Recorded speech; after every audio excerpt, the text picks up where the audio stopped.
여러분 목회를 하고 이렇게 사역을 하다 보면 목사가 제일 보람을 느끼고 목사가 뭐랄까 제일 마음의 뿌듯함을 느낄 때가 언제일까요? 그것은요, 예배를 통해서 말씀을 통해서 성도의 삶이 변화되어질 때 가장 행복함을 느낍니다. 신앙생활하면서 성도가 변화되는 모습을 목회자가 목격하게 되고 바라보게 될 때 가장 뿌듯함과 행복함을 느낀다라는 거예요. 근데 참 재밌는 것은요, 이 사람이 쉽게 변하지 않는다라는 것을 사역을 하고 하면 할수록, 목회를 하면 할수록 그렇게 배우게 되는 것 같아요. 제가 부교육자에 있을 때도 여지껏 수많은 사람들을 만나고 목양하였습니다. 많은 사람들을 신방하고 많은 가정을 찾아가고 신방하였습니다. 그런데 집사님들, 권사님들에게 신앙생활 하실 때 이렇게 하셔야 됩니다, 이렇게 변화되셔야 됩니다, 하나님을 붙잡으셔야 됩니다라고 아무리 이야기해도요, 변화되시는 분이 있고 못 알아듣는 분이 계셔요. 아무리 말해도요, 변화되지 않는 분이 있다는 거예요. 사람이요, 변화되는 것이 굉장히 어려운 것 같아요. 그럴 때마다 제 스스로 자괴감에 빠집니다. 사람이 변하지 않는, 성도가 변하지 않는 모습을 보면서 내가 영빨이 부족한가? 영성이 부족한가? 내가 능력 없는 목회자인가? 스스로 자괴감에 빠지기도 한다는 거예요. 근데 성경을 보면 볼수록이요, 여러분 희한한 것은 예수님의 제자들도 변하지 않더라고요. 예수님께 3년 공생애를 따라다니면서 수많은 기적을 보고 이적을 보고 예수님의 수많은 가르침을 제자들도 받았지만 이 제자들도 변하지 않았다는 거예요. 아, 그거다. 사람은 쉽게 변하지 않는 존재구나. 이것을 제가 깨달았다는 것입니다. 제가 어저께 설교 준비를 마치고 새벽에 집에 들어가는데 저희 교회에서 집까지 그 잠깐 가는 거리에 라디오를 들었습니다. 라디오에서 어떤 그 진행자가 이야기를 하는데요, 참 제 마음이 와닿았던 것이 있어요. 여러분 개그맨 김용곤 씨 아시죠? 2006년도 3월 달에 그분이 돌아가셨는데 그가 한 TV와의 인터뷰에서 이런 말을 남겼다고 합니다. 그가 남긴 명언인데요, 인생에서 중요한 건 제조일자가 아니라 유통기한입니다. 여러분 이 말이 무슨 말인지 이해되시죠? 여러분 우리는 다 제조일자가 틀려요. 좀 일찍 제조된 분도 있고요, 일찍 생산된 분도 있고 나중에 생산된 분도 있습니다. 근데 우리의 삶과 인생에서 정말로 중요한 건 그 제조일자가 아니고요, 유통기한, 우리 인생이 얼마 남았는지, 이것이 중요하다는 것이죠. 여러분 제가 금요일날 호세아서를 강의하면서 이런 얘기를 했습니다. 하나님께서 호세아에게 너는 또 고멜을 찾아가라. 음란하고 하나님을 버리고 그리고 호세아 본 남편을 버리고 세상의 다른 남편들에게 정신이 뺏겨서 그렇게 방탕한 생활을 하고 있는 고멜을 하나님께서 호세아에게 또 찾아가라고 말씀하시는 거예요. 또 찾아가라. 여기서 중요한 것이 뭐라고 했습니까? 또라고 그랬죠. 하나님은요, 또 찾아오십니다. 우리가 죄악 가운데 있어도, 우리가 하나님을 멀리 떠나도요, 주님은요 어김없이 또 찾아오십니다. 우리가 우상 숭배를 하고 하나님을 떠나 있어도요, 주님은요 또 찾아오세요. 그렇게 우리가 죄악 가운데 있고 멸망길로 접어들 때 주님은 사사를 보내셔서, 사사기의 역사가 무엇입니까? 또 찾아가셔서요, 사사를 보내셔 또 구원하시고 그들이 또 죄악 가운데 멸망하고요, 또 사사를 보내셔서 또 구원하시고. 여러분 열왕기서의 역사도 이것이 반복되어집니다. 여러분 그런데 기억하십시오. 그 또가 찾아오지 않을 수가 있습니다. 영원히 하나님이 또 찾아오시는 것이 아니에요. 제가 잘 아는 집사님이 얼마 전에 돌아가셨습니다. 지난주에요. 바로 지난주에 돌아가셨는데 정말 신앙생활 열심히 하셨어요. 정말로 예수님 믿고 변화되셔서 신앙생활 정말 열심히 하셨는데 그가 세상으로 빠지기 시작한 거예요. 변화되셨다가 다시 세상으로 빠지기 시작하신 것입니다.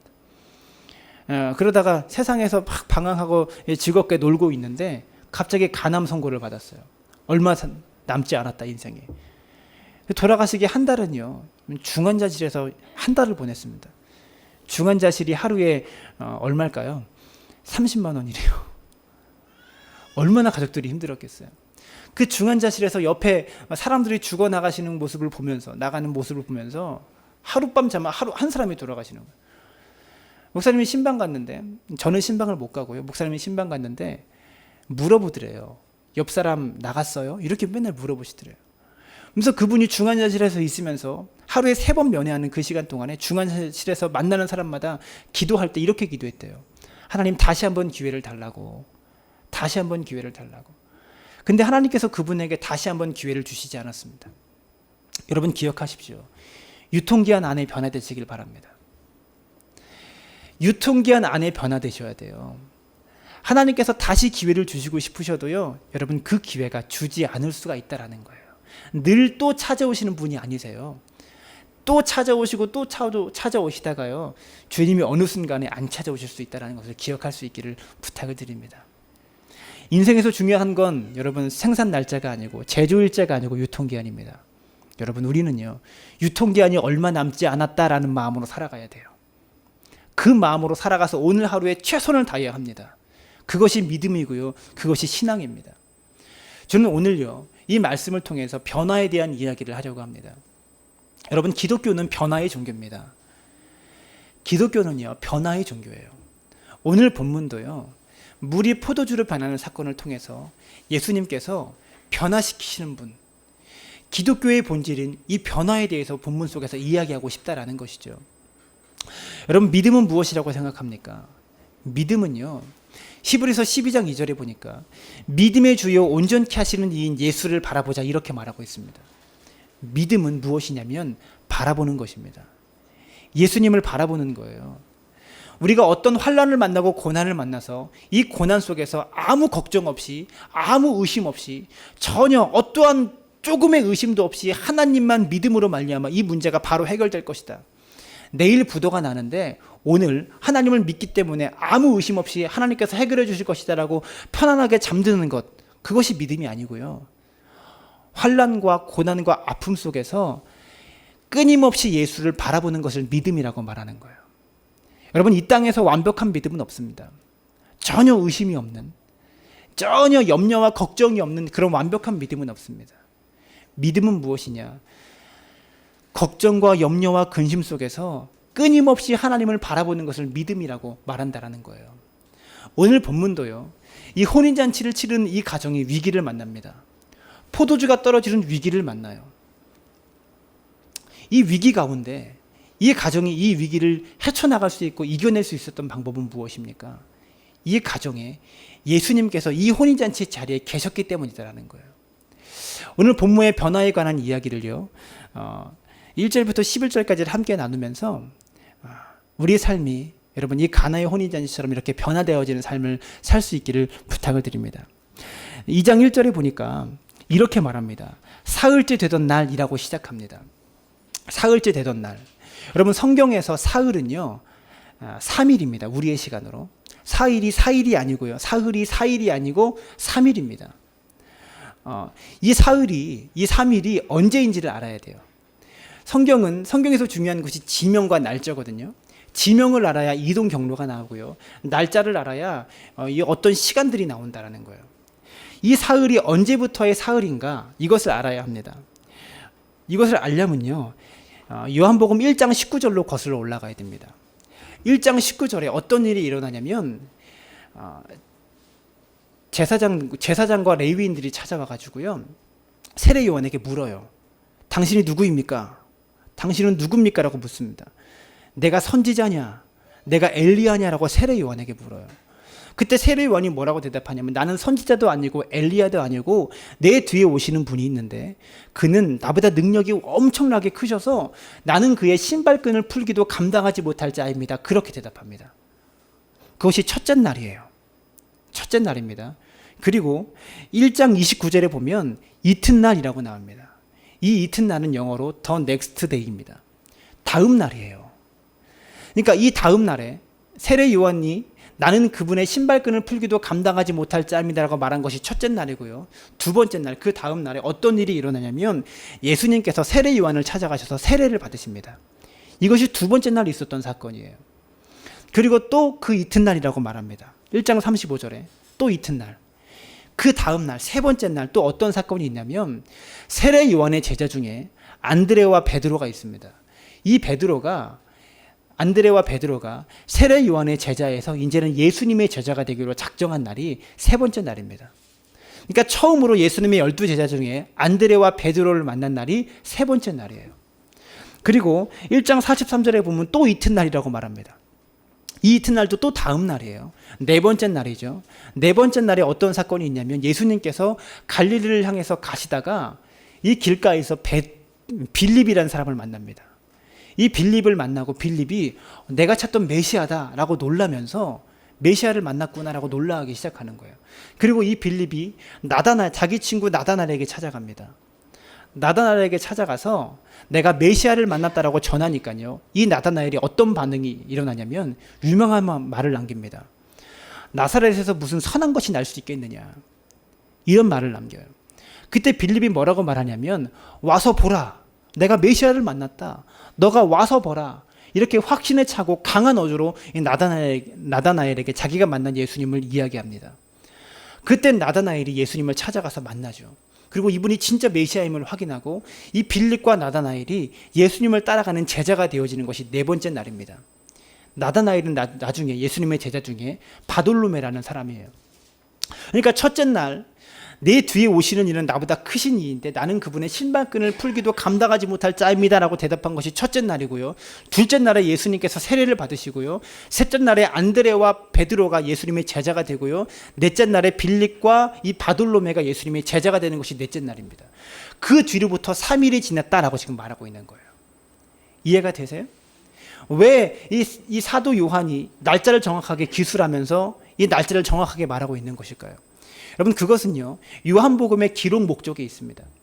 요한복음은 이 기록 시점이 마태복음, 마가복음, 누가복음과는 전혀 달라요.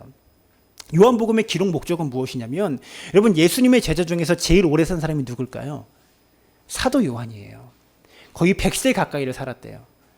여러분, 지금도 100세 정도 살면 굉장히 오래 산 건데, 이 당시 100세 가까이 90살이 넘게 산 것은요, 엄청나게 오래 산 거예요. 이때가 AD 27년인데 우리나라 고구려 시대예요. 이때 사람들의 평균 수명이 몇 살이었을까요? 40 못 돼서 죽었대요.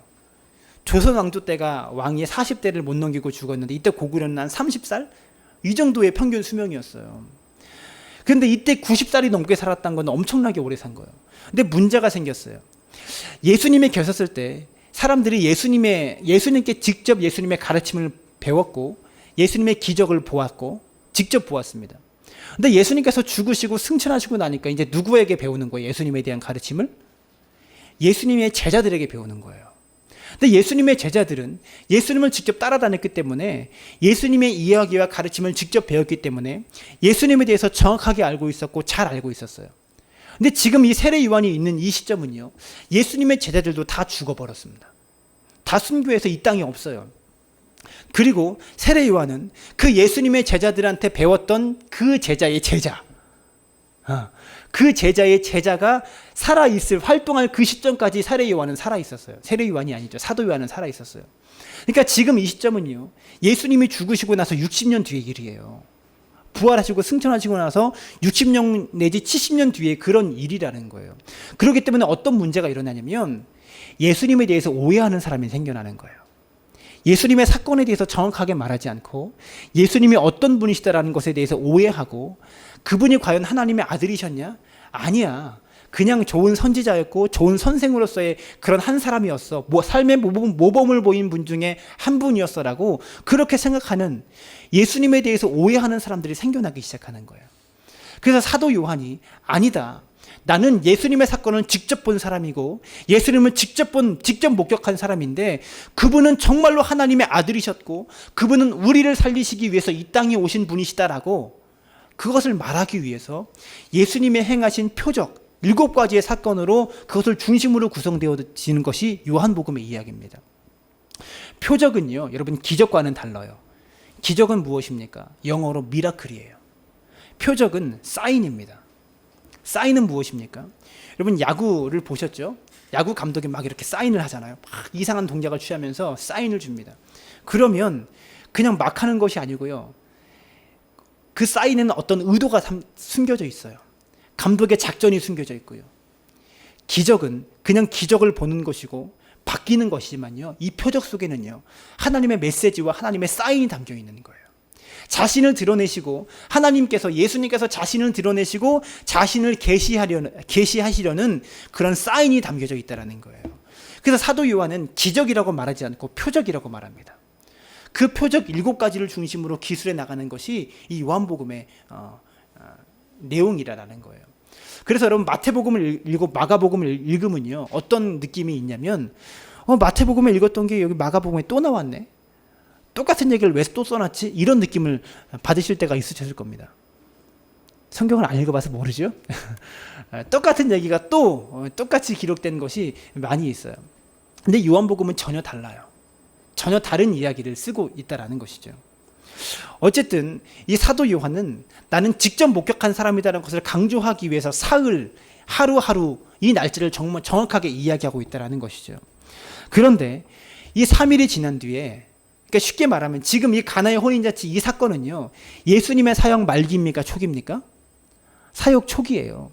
이제 예수님께서 사역을 시작하시고 일주일밖에 지나지 않은 그런 시점이에요. 그러니까 주변의 사람들이 예수님에 대해서 알 수 있었을까요? 이분이 하나님의 아들이다, 이분이 메시아다, 이것을 알 수 있는 시기가 아니었다는 것을 알아야 된다는 거예요. 이것을 알아야 이 가나 혼인잔치 사건을 해석할 수 있다는 것입니다. 사흘째 되던 날에 갈릴리 가나에 혼례가 있어 예수의 어머니도 거기 계시고라고 말합니다.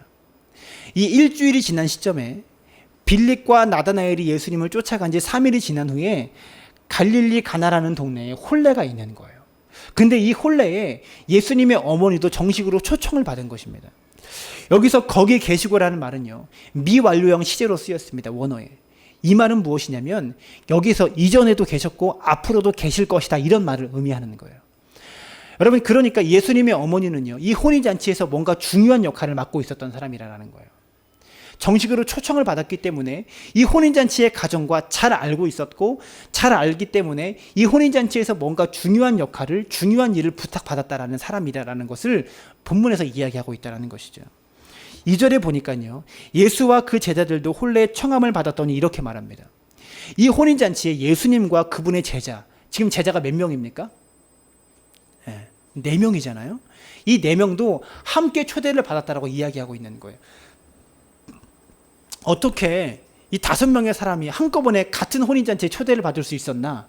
여러분, 그 이유는요 이 예수님도 이 빌립도 베드로와 안드레, 이 4명은요 같은 동네의 사람이었어요.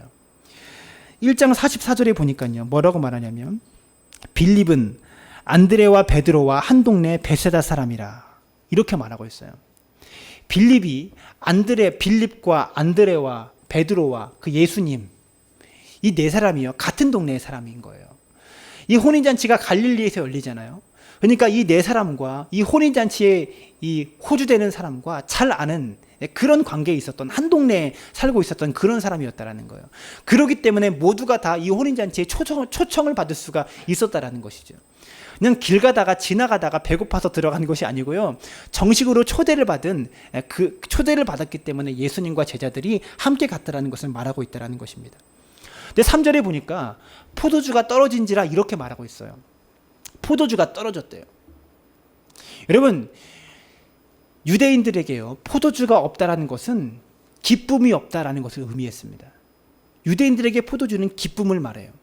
여러분, 그런데요 가장 기뻐해야 할 자리, 가장 흥이 나야 할 그런 혼인 잔치에 기쁨을 상징하는 포도주가 떨어진 것입니다. 그 말은 무엇입니까? 이 잔치가 더 이상 흥이 나지 않는다, 재미가 없는 잔치가 되어진다, 그런 말을 의미하고 있는 거예요. 여러분, 유대인들은요 결혼식을 며칠 할까요? 우리는 1시간이면 끝나잖아요. 결혼식장 1시간이면 바로 비우는데 결혼식은 30분 만에 끝나고 사진 찍는데 한 30분 걸리는데 유대인들은요 결혼식을 일주일 해요. 장난이 아니죠. 결혼식을 7일 동안 합니다. 7일 동안 하는데요 7일 동안 어떻게 치르냐면 매일 결혼식을 하는 것이 아니고요 아마도 결혼식은 딱 하루만 했을 거예요. 7일 동안 피로연, 쉽게 말하면 피로연을 7일 동안 하는 거예요. 밤마다 이 가정에 모이는 거예요. 혼인잔치 집에 가정에 모여서 낮에는 직장에 가서 일을 하는 거예요. 낮에는 일을 하고 밤 되면 이 집안, 이 가정에 모여서요 포도주를 먹고 혼인잔치에서 준비한 음식들을, 맛있는 음식들을 먹으면서 동네 사람들이 함께 즐겁게 노는 거예요. 그렇게 일주일을 보냅니다. 낮에는 일하고 밤에 여기서 춤추면서 놀고 그리고 다음날 또 일하러 가고, 이렇게 일주일을 보내는 것이 그 당시 혼인잔치였어요. 그렇기 때문에 여러분, 그리고 포도주를 담근다는 것은 무슨 의미냐면 한 가정에 아이가 태어나면 태어나자마자 엄마가 확인을 해요. 이 아이가 아들인가 딸인가를 먼저 확인합니다.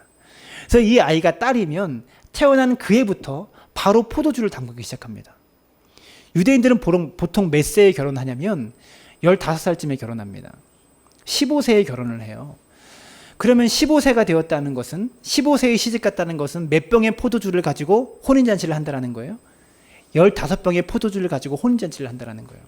그러니까 일찍 결혼을 하면 10살에 결혼하면 10병의 포도주를 가지고 혼인잔치를 하는 거잖아요. 그러니까 결혼을 좀 일찍 하면 포도주가 모자랄 가능성이 있었겠죠. 늦게 하면 남아돌고 그런 가능성이 있는 거예요. 어떤 사람은 그래요. 포도주가 떨어졌으면 가서 사오면 되지.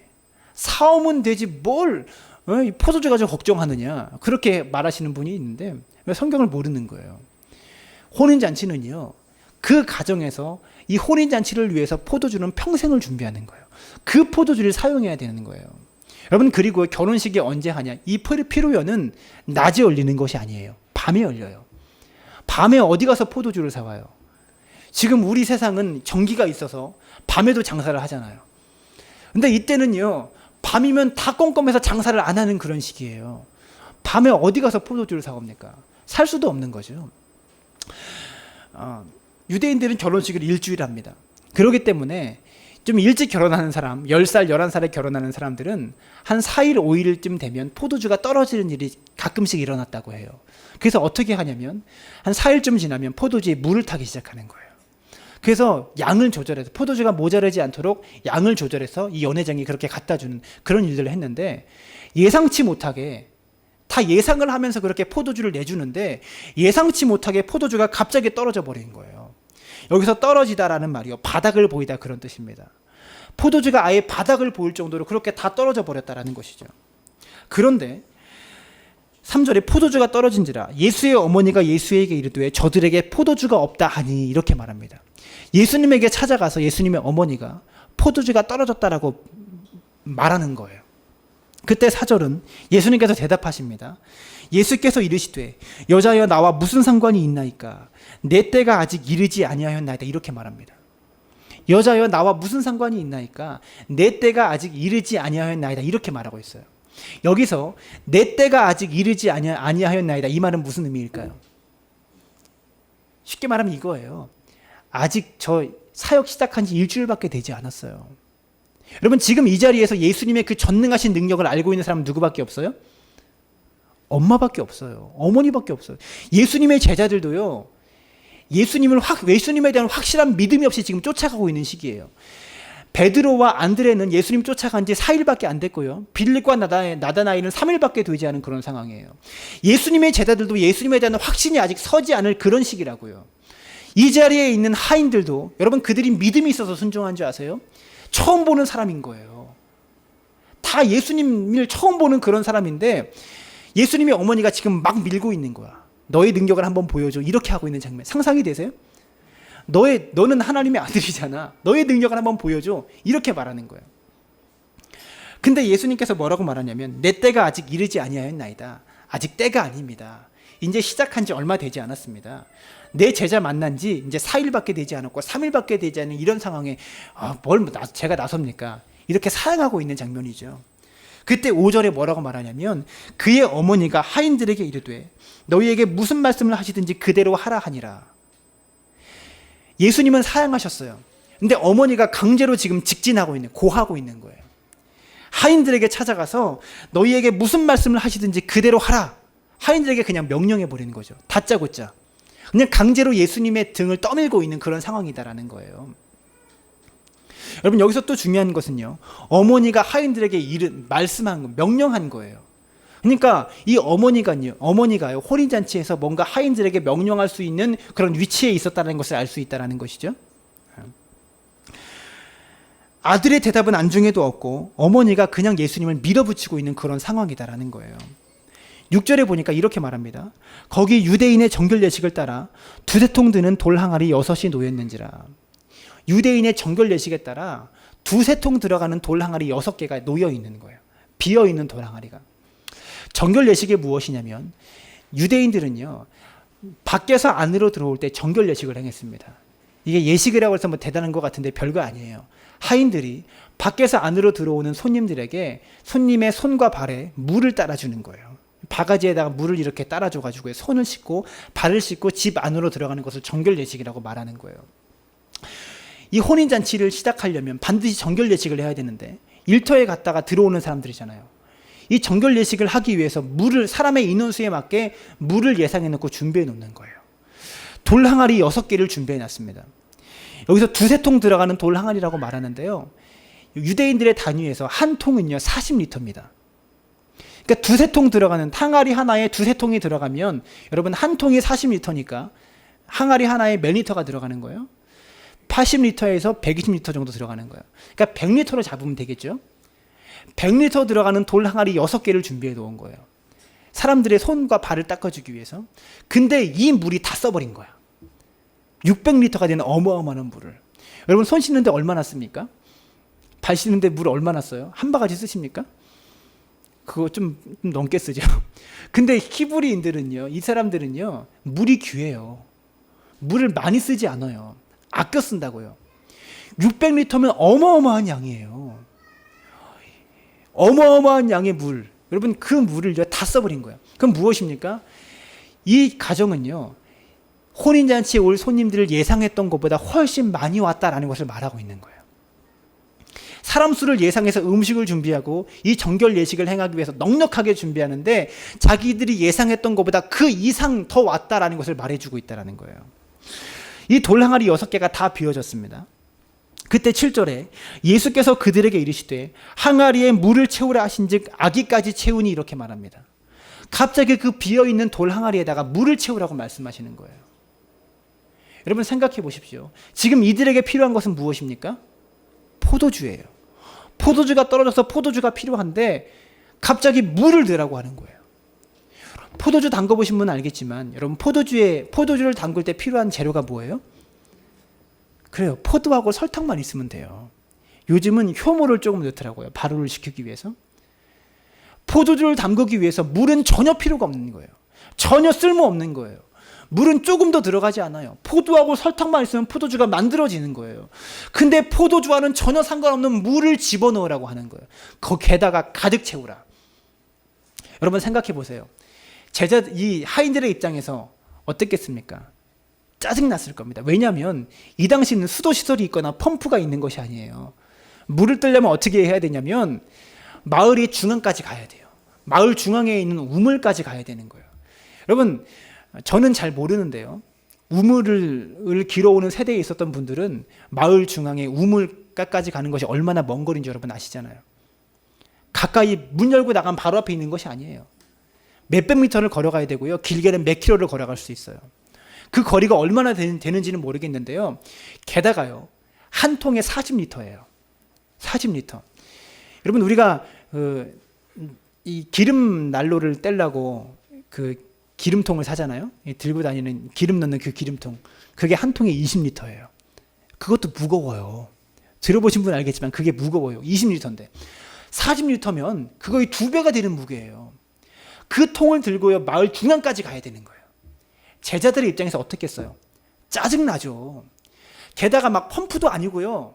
우물에다가 밧줄을 담가가지고 바가지에다가 밧줄을 매달아서 담궈서 밧줄을 당겨서 이렇게 뜨는 그런 물이었어요. 그 당시에는. 몇 번 당겨야 되는 거야, 밧줄을. 40m를 채우려면 몇 번을 당겨야 되는 거예요. 당겨서요. 다시 집까지 가야 되는 거야. 몇 킬로를 걸어서. 게다가 밤이었습니다.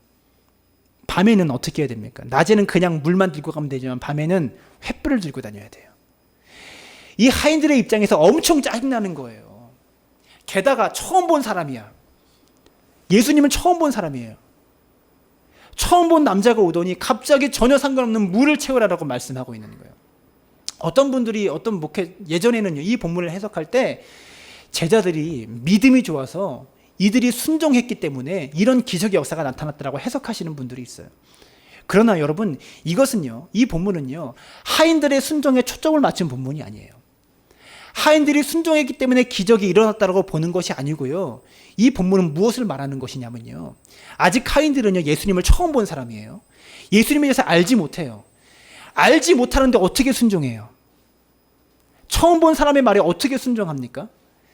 뭔가 존경하는 마음이 있고 이분이 위대하고 대단하시다는 것을 알아야지 하인들이 순종하지. 처음 본 사람의 말에 어떻게 이 말도 안 되는 물을 길어오라는 것에 밤에 어떻게 순종합니까? 순종하나 관한 본문이 아니고요. 이 하인들은 예수님의 신적 권세와 예수님에 대해서 알지 못했지만 이 예수님이 얼마나 대단하신 분인지, 예수님의 신적 권세와 예수님의 영적 권위에 눌려서 그대로 이끌릴 수밖에 없는 사람들이었다라는 것을 말해주기 위해서 그러는 거예요. 이들이 처음 본 자들이었지만, 하인들이 처음 예수님을 만났지만 예수님의 신적 권세와 신적 권위에 이끌려서 그대로 따라갈 수밖에 없었다, 이것을 보여주고 있는 본문이다라는 거예요. 여러분, 우리가 신앙생활 처음 하다 보면 이런 경험을 합니다. 처음 예수를 믿을 때 그냥 예수님께서 나의 삶을 이끌어 가시는 거예요. 그냥 예수님께 이끌려가는 이런 체험들을 많이 하게 되어진다는 것이죠. 본문은 그것을 말하고 있는 거예요. 이 사람들은요, 절대로 순종할 수 없는 상황이었습니다. 상식적으로 생각해 보세요. 잘 아는 사람이 시켜도 하기 힘든 일이에요. 게다가 처음 보는 남자가 지금 이 말도 안 되는 일을 시키고 있는 거예요. 포도주와 전혀 상관없는 물을 떠오라고. 더 화나는 것은 무엇이냐면 그렇게 힘들게 물을 떠왔어요. 떠왔는데 유대인들의 항아리는요, 입구가 좁아요. 우리들 김치뚝 같은 경우는 물 붓기가 편하잖아요. 입구가 좁아서 물을 부을 때 더 많은 물이 떨어지는 거예요. 붓는 게 더 어렵다고요. 물을 아기까지 채웠다라고 말합니다. 어떤 분들은 또 이 본문을 해석할 때 이 하인들이 얼마나 믿음이 좋고 순종을 잘했는지 물을 아기까지 꽉꽉 채웠다. 우리도 꽉꽉 채우는 믿음을 갖자, 이렇게 말씀하시는데, 여러분, 바른 해석이 아닙니다. 아기까지 채웠다는 말은 무슨 의미냐면 이 항아리에는 물 외에는 다른 물질이 들어가지 않았다라는 것을 말하고 있는 거예요. 오직 물로만 채워졌다라는 것을 말하고 있다라는 거예요. 그 말은 무엇입니까? 예수님은요, 상식적인 방법을 넘어서서 상식적인 예수님의 기적에는요, 인간의 공로나 어떤 다른 불순물이 들어가는 것이 아니고 인간의 상식을 넘어서서 인간에게 필요한 가장 좋은 것을 제공해 주는 분이시다, 이것을 말하고 있는 거예요. 예수님의 전능한 능력에 대해서 이 본문은 말하고 있다는 거예요. 아기까지 채우냐라는 표현이. 그런데요, 물을 아기까지 채웠는데요, 8절은 더 재밌습니다. 이제는 떠서 연회장에게 갖다 주라 하매 갖다 주었더니 이렇게 말합니다. 물을 아기까지 채우고 갑자기 연회장에게 갖다 주라는 거예요. 여러분, 생각해 보세요. 이 포도주가 언제 바뀌었는지는 모르겠어요. 떠서 이 떠는 순간에 포도주를 바뀌었는지 붓는 순간에 바뀌었는지 저는 모르겠어요. 근데 얼마나 황당했을까요? 떠서 갖다 주려는데 아직까지 물이야. 들고 연회장에 가고 있는데 아직까지 물인 거야. 얼마나 황당했을까요? 연회장이 물을 맛봤을 때 맛보는 맛이 포도주로 변했는지 어느 순간에 변했는지는 모르겠어요. 근데 천국 가서 좀 물어보고 싶어. 언제 변했을까? 이 사람들이 떠다 준다는 것도 되게 웃긴 일이에요. 이 믿음도 보통 믿음이 아닙니다. 그러니까 이것은 무엇을 말하냐면 이 사람들이 예수님의 신적 권위에 눌려서 그대로 이끌릴 수밖에 없다, 이것을 말하고 있는 거예요. 언제 바뀌었는지 그것은 사실 중요한 것이 아닙니다. 근데 중요한 것은요, 연회장에 갖다 주었더니 9절은 연회장은 물로 된 포도주를 맛보고도 어디서 났는지 알지 못하되 이렇게 말합니다. 물로 된 포도주를 맛봤는데 어디서 났는지 알지 못했다, 이것을 말하고 있는. 이 말은 무엇이냐면 연회장은요, 이 혼인잔치를 주관하는 사람입니다. 음식을 서빙하고 음식을 만들고 이런 것들을 다 총괄하는 사람이에요. 그래서 이 책임을 맡았기 때문에 이 집에 나가는 음식들의 맛을 연회장이 다 알아요.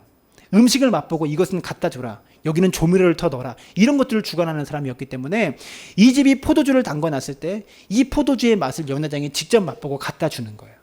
물을 좀 더 희석해서 맛보고 좀 줘도 되겠다, 설탕을 좀 더 넣어라, 이런 것들을 명령하는 사람이 연회장인 거예요.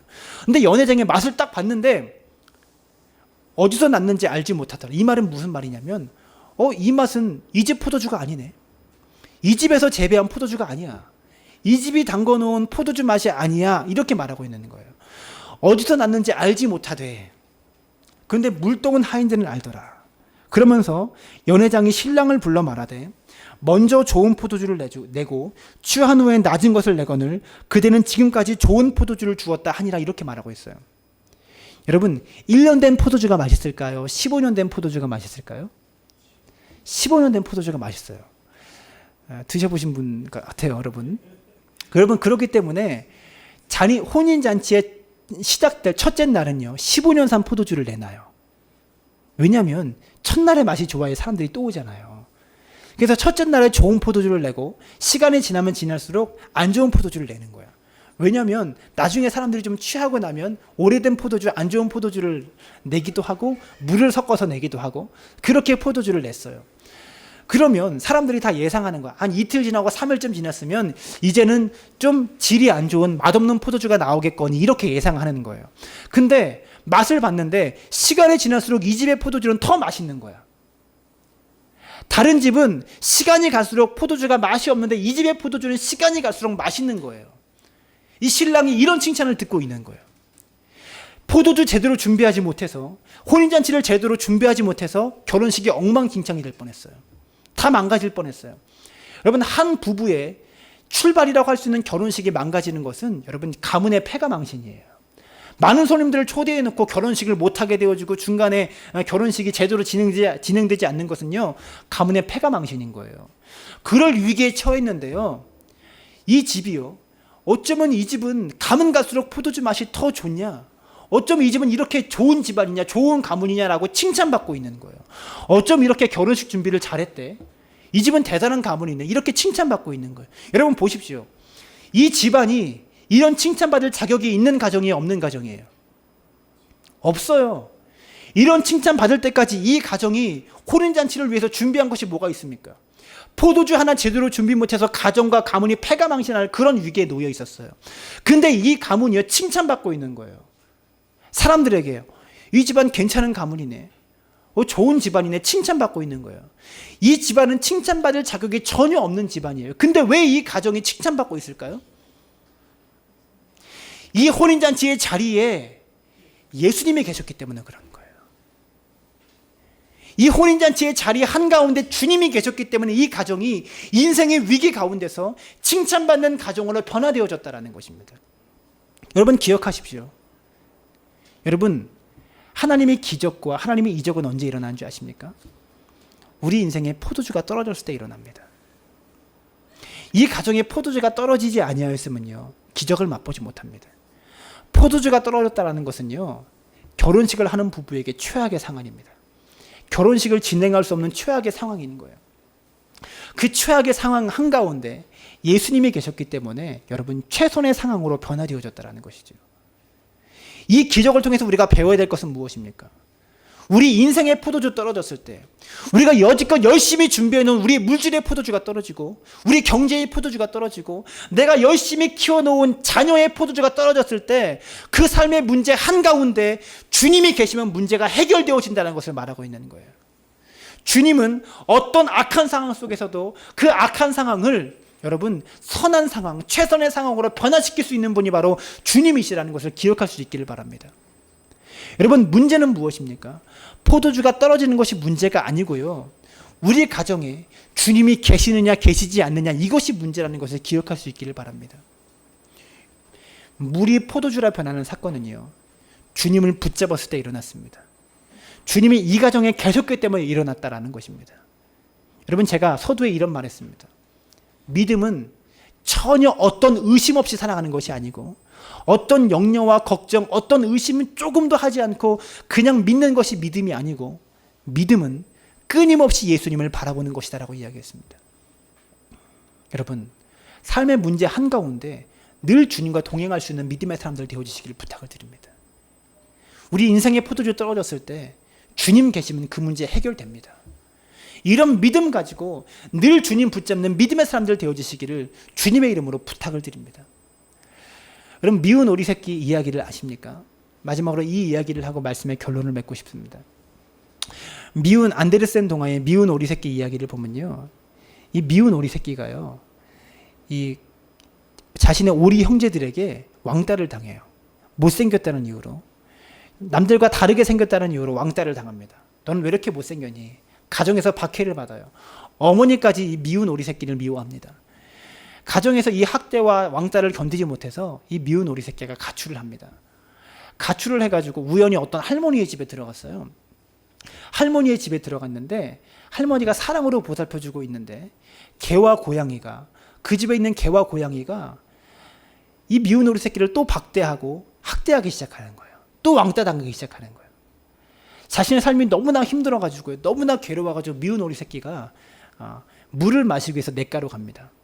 냇가를 향해서 가는 길에 하늘에 백조가 날아가는 것을 미운 오리 새끼가 보는 거예요. 가는 길에 백조가 날아가고 있네요. 그래서 미운 오리 새끼가 꿈을 꾸는 거예요. 나도 저 하늘을 나는 백조처럼 날아봤으면 좋겠다.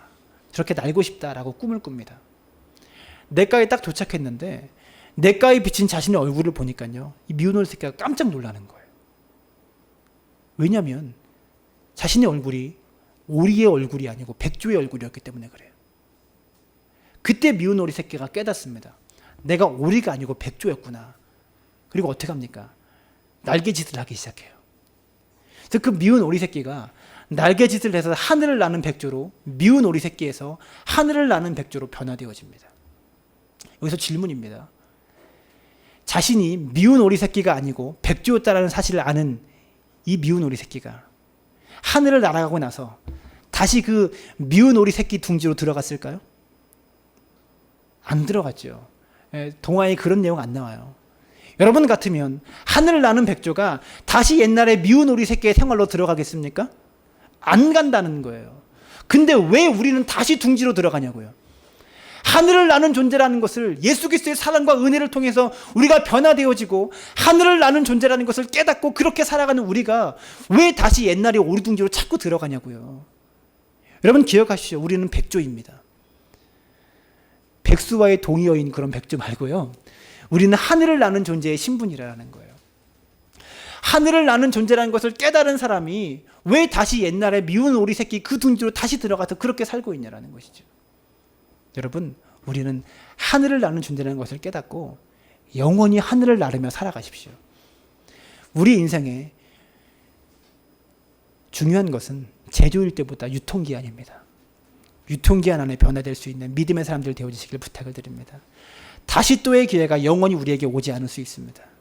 지금이 마지막 기회라고 생각하시고 여러분 물이 포도주로 변화되듯이 이런 하나님의 기적을 경험하기로 작정하고 결심하며 살아가는 여러분 믿음의 삶 되어주시기를 주님의 이름으로 축원합니다.